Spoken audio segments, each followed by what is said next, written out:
Muy bien, vamos a revisar la actualidad internacional, tal como lo dice la cortina, y vamos a comenzar, yo me imagino.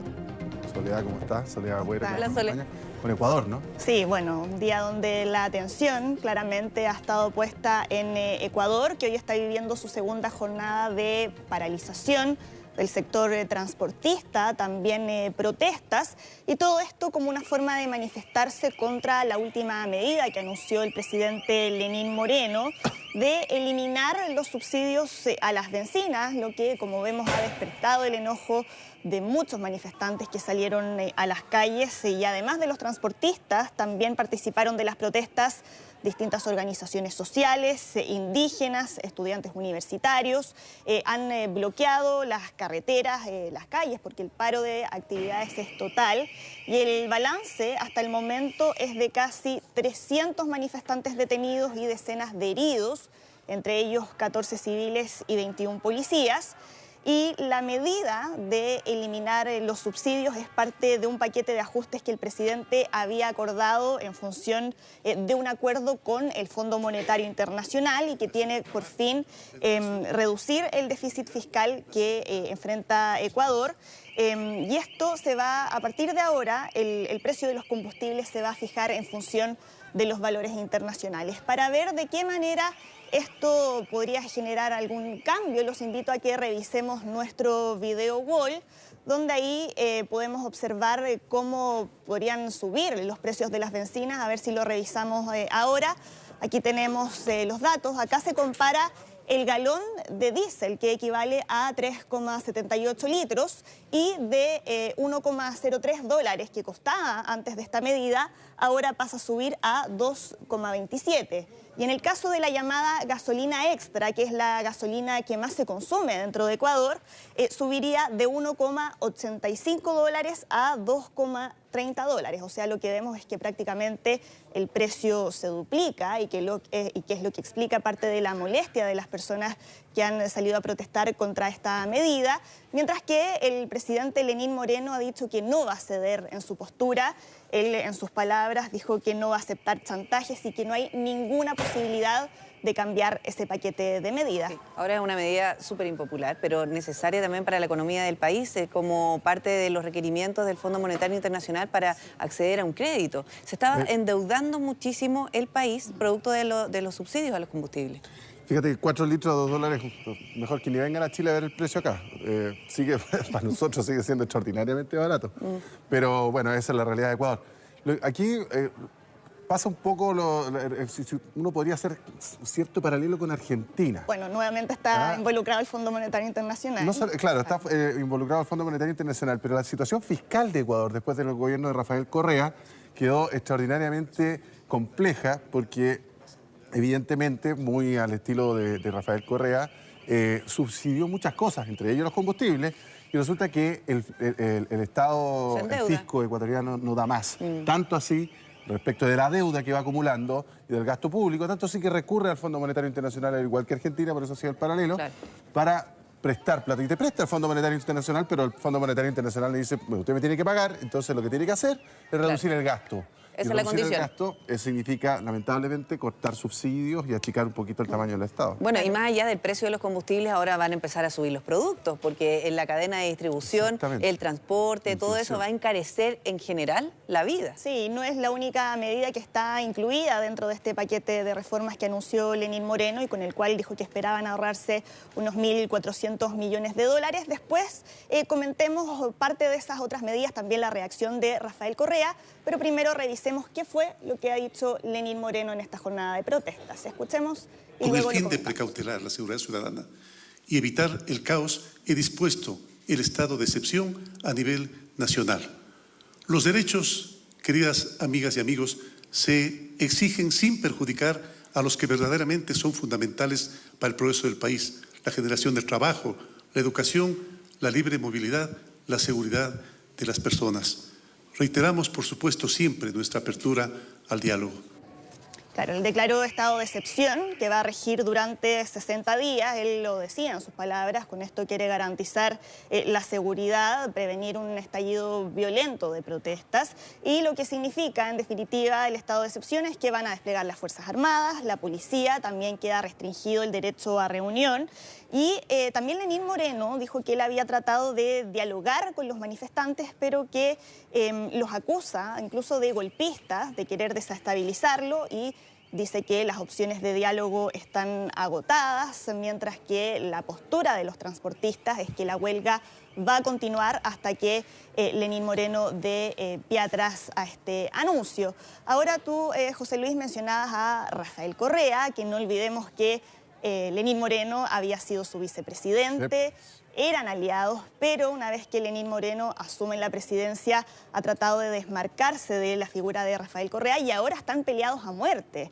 Se le preguntó por este tema y él le dijo que le había quedado grande el traje de presidente, lo acusó de traición y parte del movimiento de los partidarios de Rafael Correa en Ecuador están planteando la posibilidad de discutir en el Parlamento una moción para removerlo del cargo. O sea, Sí. hay que ver en qué va. Bueno, y Rafael Correa envía mensajes incendiarios de su autoexilio en Bélgica. Recordemos que él está requerido por la justicia ecuatoriana. Exactamente.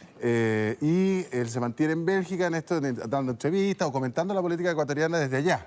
Y mandó un video bastante incendiario respecto de lo que está sucediendo acá, Sí, estaba y llamando a movilizarse. Y cantando Bella Ciao. Cantando Bella Ciao como Lenin Chao. Claro. Tampoco aporta mucho al clima que está sucediendo hoy día en Ecuador. Una situación que en realidad es súper difícil lo que está enfrentando Lenín Moreno. Se ha desmarcado bastante. Sí, les decía también que no es el único anuncio que se está discutiendo entre estas medidas que les comentaba que había anunciado el presidente, porque también hay una reforma laboral que dentro de un mes debiera comenzar a discutirse y que tiene que ver con la reducción de las vacaciones de los trabajadores de las empresas públicas de 30 a 15 días. El argumento que dan desde el gobierno es que la remuneración de días hábiles. Sí. Tienen 30 días hábiles. 30 días hábiles. Ahora quieren reducirlo.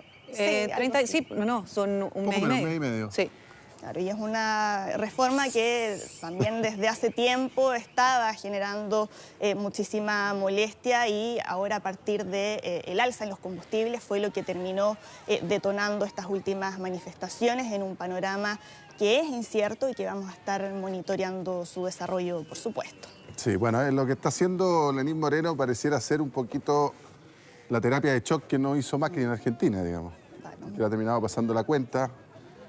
Bueno, y esto obviamente cuando tú le quitas beneficio a la gente que ya los tiene, evidentemente la gente se molesta. Esto es súper complicado. Sí, fue súper drástico y valiente también, porque en el fondo sabía que se venía estas manifestaciones o la resistencia en general de la población o los más afectados, en este caso los transportistas, pero como se dice en buen chileno, es mejor ponerse colorado una vez y no amarillo 10 veces. Claro. ¿Le resultará?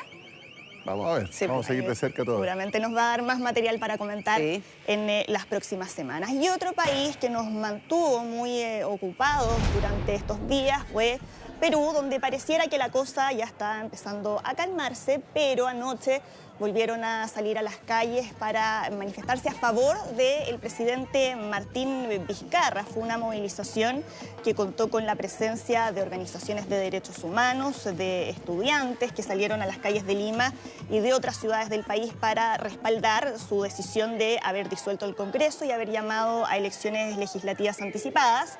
No nos olvidemos que desde antes de todo lo que vimos durante esta semana, que la ciudadanía, alrededor de un 70% de los ciudadanos, según las últimas encuestas, apoyaban el adelanto de las elecciones y las medidas que estaba tratando de impulsar Martín Vizcarra en pro de una mayor transparencia.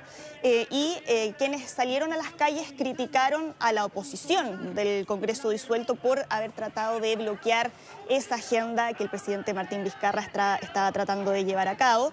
Y en medio del choque que hemos visto entre el Ejecutivo y el Legislativo, afirmaron que consideran que la decisión de disolver el Congreso es constitucional y es democrática, mientras todavía estamos a la espera de lo que pueda resolver el Tribunal Constitucional respecto a este choque. Claro, que él poder. habría tomado la decisión antes de que el Congreso votara, pero bueno, definitivamente también lo tiene que determinar el Tribunal Constitucional. Ahora, él realiza esto y toma estas medidas tan drásticas porque cuenta con el apoyo de la población en general, y eso también le da un respaldo importante, y él ha dicho además que no piensa dejar el cargo. Claro, porque lo que están pidiendo ahora los parlamentarios opositores que se habían opuesto a una elección general, o sea, que además de legisladores se votara por un nuevo presidente, ahora están pidiendo que sí se hagan esas elecciones, pero para eso Martín Vizcarra tendría que renunciar, y él ha dicho que no tiene ninguna intención de que así sea, mientras que la decisión que pueda adoptar el Tribunal Constitucional, ayer lo habíamos alcanzado a comentar, debiera tardar meses, incluso más allá de las elecciones del 26 de enero, donde debiera renovarse el Congreso. Bien, y nos vamos ahora hacia India porque las inundaciones por las lluvias monzónicas ya han dejado al menos 140 víctimas fatales. Lo que vemos son imágenes del aeropuerto de Nueva Delhi, que también se ha visto afectado por las inundaciones. Hubo que cancelar algunos vuelos. Es una situación tremendamente compleja porque además la temporada monzónica en India ya debiera haber terminado. Sin embargo, en lo que va del mes de octubre y en las últimas semanas de septiembre ha seguido lloviendo, y eso ha generado una situación caótica, como vemos en las calles, en los hospitales, en los colegios también. Y ahí estamos viendo parte de los operativos que han debido desplegar las autoridades para rescatar a los residentes en algunas áreas donde el agua ha tapado los vehículos, ha destruido varias casas, y eso ha obligado a utilizar botes para poder rescatar a muchas de las personas que se encuentran ahí. Y el Servicio de Meteorología advirtió que las precipitaciones van a estar por sobre lo normal durante este 2019, algo que no pasaba hace 6 años, y podrían ser además las lluvias más intensas que se registran desde 1994. El gobierno también pidió ayuda a la Fuerza Aérea de India, que ha enviado helicópteros y máquinas para poder tratar de remover el agua. Y nos trasladamos ahora a Estados Unidos porque en medio de toda la polémica por la llamada que Donald Trump hizo al presidente ucraniano para que investigara a su rival Joe Biden, ahora Trump salió a decir que podría pedirle a su homólogo chino, a Xi Jinping, que también investigue a Joe Biden y a su hijo Hunter por los negocios de él en China. Le dijo a los periodistas antes de ir a un acto de campaña que lo que sucedió en China con los negocios de la familia Biden es tan malo como lo que pasó en Ucrania, y aseguró que todavía no le ha pedido nada a Xi Jinping, pero citando sus palabras, es algo en lo que podríamos comenzar a pensar. Fue lo que dijo además en un contexto de guerra comercial entre ambos países, pero hace tiempo que a Hunter Biden lo habían acusado de haber aceptado sobornos de un magnate chino. Él en julio aclaró el tema en una entrevista donde decía que efectivamente el magnate le había enviado un diamante, pero descartó que se tratara de un soborno. Y si bien existen desde 2014, desde que Hunter Biden ingresó al directorio de la compañía ucraniana que ahora está en la mira, que existen sospechas y cuestionamientos hacia él, todavía ni Trump ni parte de su equipo político han podido presentar algún tipo de prueba que sustente esas acusaciones contra Hunter Biden. Sí, mira, se vaya a investigar o no sea cierto, de todas maneras sembró el bichito de la duda. Claro, lo que pasa es que ahí es como una pachotada un poco de la... Como decir, oiga, presidente, ¿y le pediría a Xi Jinping que investigara? Sí, por supuesto. Es como diciendo, ya, obvio que no, y sería bueno que lo investigara y capaz que le pida. Es como una especie de, ¿cómo se dice? Una pachotada respecto de que poco le importa lo que está pasando con el tema Ucrania. O sea, como que reafirma que para él el tema no tiene ni un sentido como para impeachment. No sé si me explico lo que quiero decir. O sea, quiere bajarle el perfil, para él no es importante, claro. No considera, o al menos eso quiere mostrar, que él no está preocupados que no le entran balas respecto del tema, digamos. Claro, aunque ahora el Congreso ya ha empezado a hacer los primeros interrogatorios en este proceso de las primeras investigaciones antes del proceso de juicio político en sí. Y el primero que fue llamado a declarar fue Kurt Volker, que es un diplomático que había sido enviado especial para Ucrania, que él dimitió y que según el relato de este informante anónimo, que fue quien hace estallar todo este asunto, él se habría reunido con Zelensky, con el presidente ucraniano, después de la llamada y lo habría aconsejado de cómo continuar con la solicitud que hace Donald Trump. ¿Y qué fue lo que dijo él durante su testimonio ante el Congreso? Dijo que le había advertido al abogado de Donald Trump, a Rudolph Giuliani, que toda la información que estaba recibiendo en relación a las acusaciones de corrupción de los Biden no eran creíbles. Y eso es algo que le quita el piso de alguna manera a lo que está diciendo ahora Donald Trump. Bien, y seguimos con una imagen completamente distinta. Veamos cómo terminó una manifestación del grupo Extinction Rebellion en Londres. Ellos querían rociar sangre falsa al edificio que estamos viendo, dejaron la escoba. Ese es el edificio del Ministerio de Finanzas de Reino Unido, de Finanzas digo, de Reino Unido, y ahí con ayuda de un camión de bomberos se subieron, comenzaron a rociar con una manguera esta sangre falsa, pero como alcanzábamos a revisar al inicio de las imágenes, la cabeza de la manguera estalla, sale disparada, no la pudieron controlar y toda la calle quedó llena de los litros de sangre que querían echar en ese edificio, mientras que alrededor los periodistas, ahí está, los fotógrafos, los transeúntes también que iban circulando a esa hora, tratan de ponerse a salvo, no pudieron controlar la manguera. Y bueno, esta es una protesta, esta agrupación busca realizar distintas manifestaciones de desobediencia civil para protestar contra el cambio climático. Estaban acusando al Ministerio de Finanzas de apoyar proyectos que dañan el medio ambiente. Y bueno, todo esto terminó con un grupo de activistas detenidos, 5 hombres y 3 mujeres que quedaron arrestados bajo la sospecha de daño criminal y con una acción de protesta que finalmente terminó en chascarro. Claro, un chascarro. Yo creo que, mira, las consecuencias seguramente fueron muy similares a lo que ellos pretendían hacer, si dejaron la escoba en la calle. Lo que pasa es que no pudieron controlar la manguera. Bueno, terminaron llamando la atención de todas formas, que era lo que más estaba todavía buscando. Agua con colorantes fue lo que utilizaron. Ah, ya. Bien, y vamos a ver una imagen que ha llamado muchísimo la atención y que es un desfile militar de aviones de la Fuerza Aérea de Australia que, como alcanzamos a observar, vuelan muy cerca de los edificios en la ciudad de Brisbane. Son aviones de combate. ¡Qué miedo! Sí, bueno, varios de este lugar del mundo y fuera de Australia. Pensamos al ver inicialmente esas imágenes que esto puede ser peligroso. Algunos decían que incluso les recordaba el ataque del 11 de septiembre en Estados Unidos. Pero esto es algo que se practica muchísimo, que se hace todos los años, porque es parte de un festival de arte que se suele hacer durante el mes de septiembre y este desfile, de hecho, es lo que marca el cierre de ese evento, pero son aviones, como vemos, de muy grandes dimensiones y que hacen acrobacias ahí a unos 100 metros de altura aproximadamente. Porque uno esperaría que pasara un Pillán por ahí, pues, pero no ese que parece un C-130, que son aviones gigantes. Sí, son aviones gigantes. Es un recorrido que lo estudian muchísimo. Ellos van ensayando el recorrido que van a hacer a través de simuladores y un par de días antes del evento practican con estos aviones y tienen en cuenta además todas las rutas de escape en caso de que llegue a ocurrirles algún tipo de inconveniente, y es por eso que la gente que observa todo esto, los residentes de los edificios cercanos, están tranquilos. ¡Uy, qué confiado! Puede estar así con los dedos cruzados. Sí, que no le pase nada, porque si las rutas de escape son para quienes están maniobrando estas naves, me imagino que no es tan seguro si es que llega a ocurrir un accidente. Bueno, pero, al menos no ha pasado. No ha pasado, pero uno puede tener todas las variables bajo control, menos una, que es un imponderable siempre. El factor humano. Claro.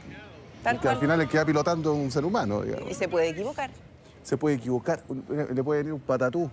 Cualquier cosa. O sea, cualquier cosa. Así es como ocurren los accidentes. Yo encuentro que es una cosa que no deberían hacer. Es arriesgado. Ellos transparentan toda la preparación y de hecho en la página de YouTube de la Fuerza Aérea de Australia. Ahí se puede ver parte de los videos de la simulación que ellos realizan para prepararse antes de este evento.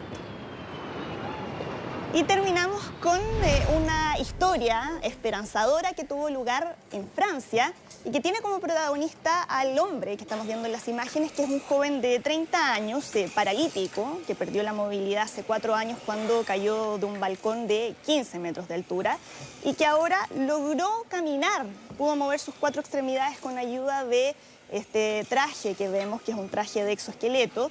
¿Y cómo funciona? Con ayuda de estímulos mentales. Porque antes de probarse este traje, él se sometió a una cirugía en la que le instalaron 2 implantes en la superficie del cerebro y esos implantes cubren las partes que controlan el movimiento y que pueden al mismo tiempo leer la actividad cerebral y después le transmiten esas instrucciones a un computador. O sea, si la persona dice, quiero caminar, las ondas del cerebro transmiten instrucciones para mover las piernas. Y contó que él, cuando pudo dar los primeros pasos con este traje, se sintió como el primer hombre en la luna. Fue parte de su relato y que después de todo el tiempo que no había podido caminar, se había olvidado de la sensación de estar de pie. Ahora esto tiene una serie de restricciones, solo se puede utilizar dentro del laboratorio y sus movimientos todavía están lejos de ser perfectos, pero es un avance y los desarrolladores esperan poder seguir trabajando con este tipo de tecnologías para mejorar así la calidad de vida de las personas que tengan ese tipo de discapacidad. O sea, ya por voluntad tú puedas tener un dispositivo acá que sea capaz de expresar tu voluntad en tu extremidad, que es brutal, digamos. Sí, qué impresionante. Muchas gracias, Sole. Gracias, que tengamos un fin de semana. Igualmente tú.